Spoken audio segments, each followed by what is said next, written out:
Okay, I grew up on a series of Canadian Armed Forces bases to a military police officer and a seamstress. I grew up in a real household where there was various forms of violence and ended up leaving home at 13. Um, from there, I was basically moved into a group home where I was assaulted by the staff members there. And basically that ended all relationship I ever wanted to have with any type of government supports like that. I eventually got myself through high school and on my own dime. I always worked really, really hard and was eventually able to finish. From there, I felt I needed a little bit of a break, and so I hitchhiked from Nova Scotia all the way to the West Coast, and that was a really, really amazing trip. I learned a lot. I started to become more and more comfortable with myself. From there, I got into university as a mature student. I went back east and I got a job at the university as a doorman, a DJ, at a radio show. I was doing really well in school, and eventually I fell in love with the most amazing woman that's ever existed. Pretty soon thereafter, she became pregnant, and I couldn't think that things that would get any bit better.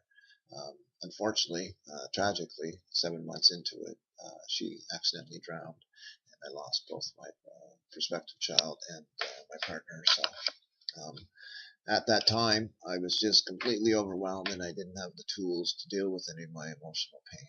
And I had a friend, I guess you could call him that, turn me on to opiates.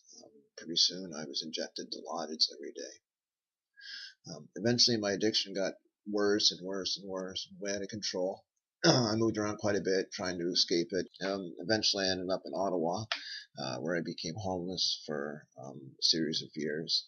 Luckily, my bottom wasn't too low, and I went to a local community health center where um, I told one of the workers there that I really, really needed help. She did the right thing. She threw me in her car and drove me up to a doctor right away. And that day I got on methadone, and that was a really, really positive change for me. And eventually I was able to stabilize on the methadone. Unfortunately, I was still a part of the scene itself, and I could see how much the community, the drug using community, was being devastated. Overdoses, HIV, Hep C. HIV rates are, comparable to sub-Saharan Africa, between 15 to 20% here.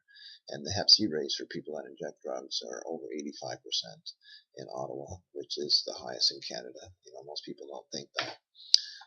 Eventually, I started investigating some of these issues, and I came across this video where it was these young Latino kids who would go and celebrate the lives of people who passed away from using drugs. It was called Drug Use Memorial Day.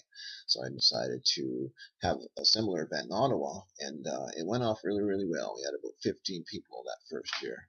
So I bandied around some names in my head, and I came up with the name Dual, Drug Users Advocacy League, and started having meetings at a local community center. Anyway, we paid our dues. We did some public speaking. I took a lot of training and educational stuff. Became a complete nonprofit, and got a little bit of funding from a local drug company, and found an office. And from there, things really took off. We're now part of over 6 or 7 research projects in Ottawa, from partners as varied as Ottawa Public Health, University of Ottawa, Youth Services Bureau. It's, I guess, advocacy in the city is starting to get there. So now we are here 3 years into our, I guess, advocacy fight, and things are really looking up. If you ever want to get involved with Dual, please go to our website at www.dualottawa.org, or you can always come by our office itself at 216 Murray Street in downtown Ottawa.